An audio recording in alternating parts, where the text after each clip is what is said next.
Hello everyone, and welcome to The Breakdown with AP, an in-depth look at some of EuroLeague's best players. I'm Alec Peters, also known as AP. I'm a former second-round NBA draft pick, a EuroLeague champion in 2019 with CSKA Moscow, and I'm a current member of the first-place team in EuroLeague, Anadolu Efes. I'm going to be giving you guys a special look at EuroLeague's top talent through detailed film breakdowns and highlights. So let's get started, let's watch, let's learn together, let's get to it. Welcome to The Breakdown.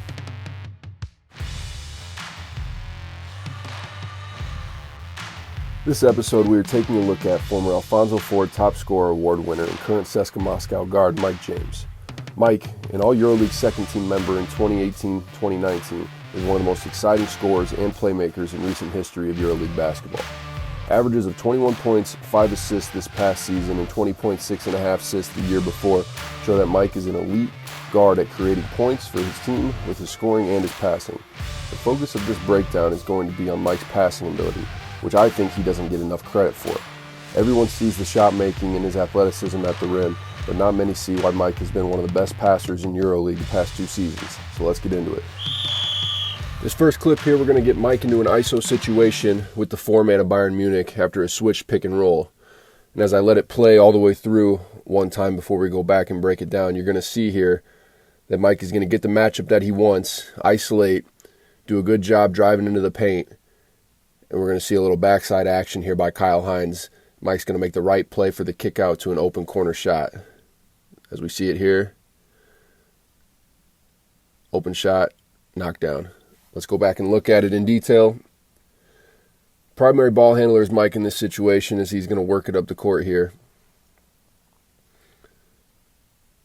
We're going to have a 1-4 pick and roll here. Joe Ballenboy is going to come back and set it again.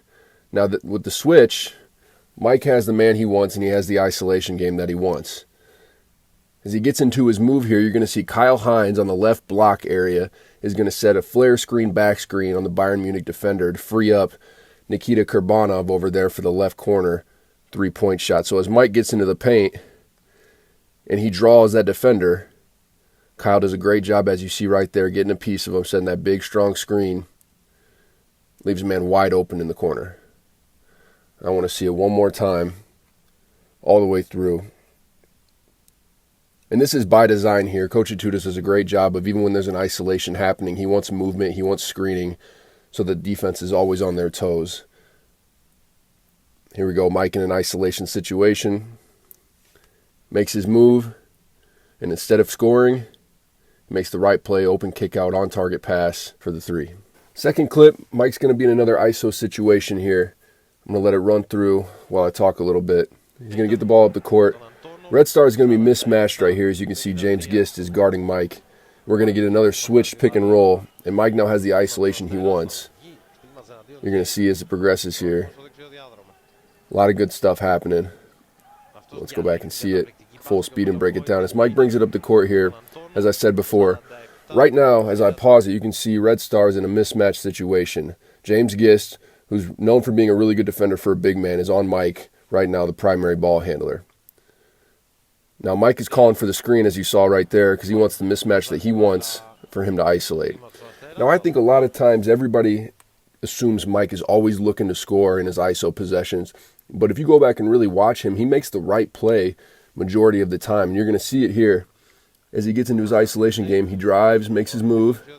Now right here, Mike is one of the best guards, I think, at when he's in the air making great decisions and passing. So he's going to get in the air here. And you can look at his eyes, if you can see really closely, he's looking off that backside defender. He's got 2 guarding him, assuming that he's going to shoot. And he's using his eyes to look off that backside defender to think he's going to be passing outside to Darren Hilliard over there in the left corner. Does a great job looking it off. Gets it to Joel Ballenboy down low. Nice dime, nice finish. So let's watch it one more time. Gets the matchup he wants. Tough guy to guard one-on-one. Very hard to stay in front of him for anybody. Gets in here. Nice misdirection with the eyes for the easy dunk. We're going to see why I think Mike's one of the greatest playmakers in EuroLeague right now in this clip right here. Here we go. Mike's not going to be the primary ball handler in this situation. He's going to start off the ball as they get into their set here. Here's a handoff to a rescreen. Now, they're not going to initially get really anything out of this, You're going to see as the shot clock starts to wind down, Mike's going to use a lot of patience. He could have went to a post-up score right there, but he uses his patience. He keeps probing the lane for the open three. So let's watch it again. Pause it and talk through it. Here we go. Mike starting off the ball, getting up the court here. We're going to come into a handoff. Defender's going to go under, so they're going to play with the rescreen. Not really going to have much out of this, so Mike's going to start driving because he knows the clock's winding down. Now, when he gets right here, you see that there's 6 seconds left on the shot clock. Now, a guy like Mike might get into a post-up score right here, but he does a good job. He doesn't panic. He doesn't rush. He keeps probing the lane, and he finds the easy kick out, and the big man, Costa Kufas, does a great job sealing in the defender for Nikita to get another open jump shot. Let's see it one more time, full speed. He plays with a lot of great change of direction, a lot of great change of speeds, and you're going to see why right here. He's such a good playmaker. He doesn't panic in the late clock situation. He could have went for the score. He could have went for the post up. But right here you're going to see he finds the right play, makes the perfect pass for the open shot. This next clip is going to happen pretty quick here, but you're going to see the level of difficulty of it as we break it down here. We're going to see Mike come off a handoff, full speed, come off the ball screen with great speed, and he's going to whip this right-handed pass cross court to the open man. Let's go back. We'll break it down here. Here we go. Full speed handoff. Mike's coming with a lot of speed over this right side. Now, he's not really attacking the basket here, which is important to know that to make a guy a real threat, and a guy like Mike who's a real threat, isn't necessarily a guy that's looking to score all the time, but he demands so much attention from the defense. I think that's what a threat is in terms of an offensive player. He's not necessarily attacking the basket here, but he's such a threat that all eyes are on him. He's drawing everybody into the lane. He's got 2 guys guarding him, and he's able to whip this right-handed pass into the shooting pocket for the open three. I don't think people understand how difficult this pass is coming at this speed right here to whip a right-handed pass off the dribble right in the shooting pocket of the shooter. Extremely accurate, extremely fast pass. I'll watch it one more time. As you see, something like this, if you watch it in real time, you watch it full speed, you don't quite grasp the difficulty of it. But for him to whip this pass one-handed off the dribble at full speed into the shooting pocket for a shooter, it's knocked down every time. Now we're going to see a clip where Mike's going to use a high ball screen. He's going to use a perfect low bounce pass right here to lead the roll man Kyle Hines to a nice finish. And I'm going to tell you why this pass is so open right here, right where only he can get it for the finish. So let's break it down right now. Darren Hilliard's going to get an Iverson cut over the top. It's not there. They force Mike to his left hand. Now, with the ball screen happening right here, you can see as Mike moves to his left, the other guy's on the weak side for Fenerbahce right now. You have one hugging Darren Hilliard over there on the left wing, and you have Derek Williams at the nail, ready to bump the roller. Now we're going to see right here, there's not really a bump. There's no weak side help at the basket. So Mike knows all he has to do is put this where only Kyle can get it, and it's going to be an easy finish.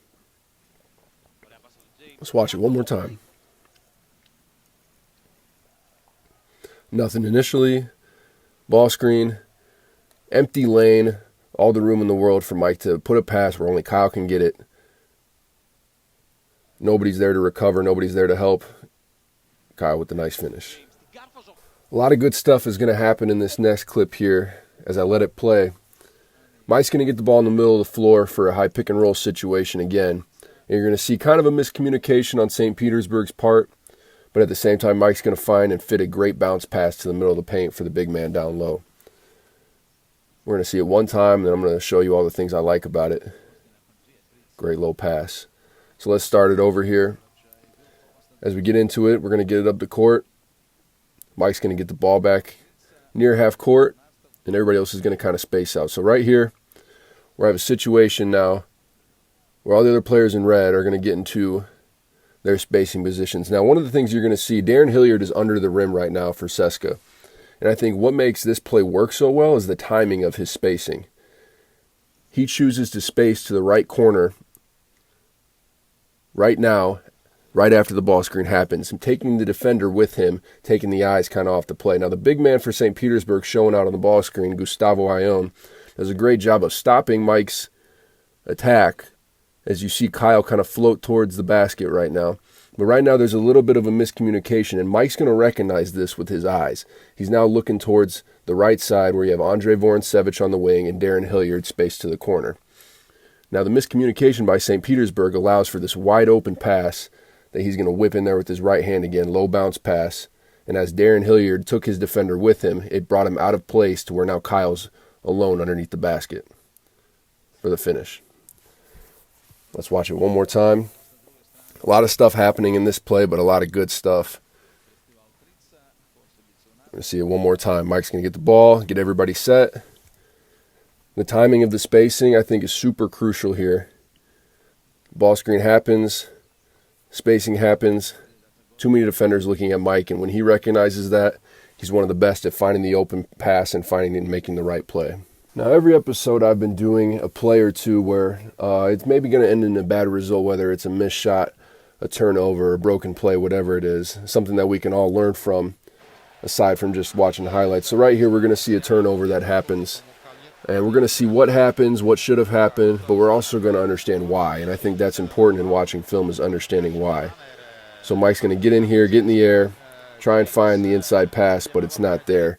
Results in a turnover. So let's go back, watch it in detail, and understand why he should have passed outside or made a different play. Now Mike's going to get by his defender here, and he's going to continue to attack. Now he's one of the best guards I've seen at getting in the air, attacking the basket, and finding the right play. It just happens this time the defender from Milan gets a hand on it. Now I have it paused right here because you can see the entire team from Milan right now is crashing in for either the inside pass or for Mike to go for the layup. And what you see is you're going to have Johannes Voigtman open on the left wing and Danny Hackett open in the left corner, ready to shoot, ready for the outside pass. Now it's going to result in a turnover here, but you can see if Mike would have gotten in the air and maybe whipped an overhead pass or a one-handed right-handed pass to the outside, we would have had an open jump shot. I want to play it one more time so that everybody can kind of see it. And this is definitely a pass Mike's made hundreds of times that he's capable of making. It's just a teaching point and understanding why. We're going to roll through it here. We're going to get to the position again. We got 5 defenders watching him. We got everybody getting in the lane right now to defend the inside pass and to defend the layup. Mike has an easy outside pass. Not necessarily an easy pass, but a capable pass for him to make to set up an open shot for one of the 2 players on the left side. Last clip here, and we've been talking and showing Mike's ability to create with his passing. This play right here is actually pretty special to me personally. We're going to let it play. As we've been talking about Mike's ability to create, ability to pass, ability to make great assists, he actually sets me up, as you see right there. That was me there in the left corner. We're going to play it one more time. He sets me up for my first NBA shot and points. So this is a play very special to me that I'll always remember. As you see Mike gets in the lane, gets in the air, makes a nice overhead pass to me. And if you've played with me and you know you can always find me in the left or right corner ready to shoot. We'll see it one time full speed. Very special play to me. Obviously, I'll always remember it. But as we've been talking about Mike getting in the lane, making great passes, making the right choices, I wanted to show that one in there because obviously it's pretty special to me. It was my first NBA bucket, and I have Mike to thank for that. That's it for the Mike James episode of The Breakdown with AP. Hope you guys got a lot out of it. You learned something. Hope you enjoyed it. Can't wait for the episodes to come. See you guys next time.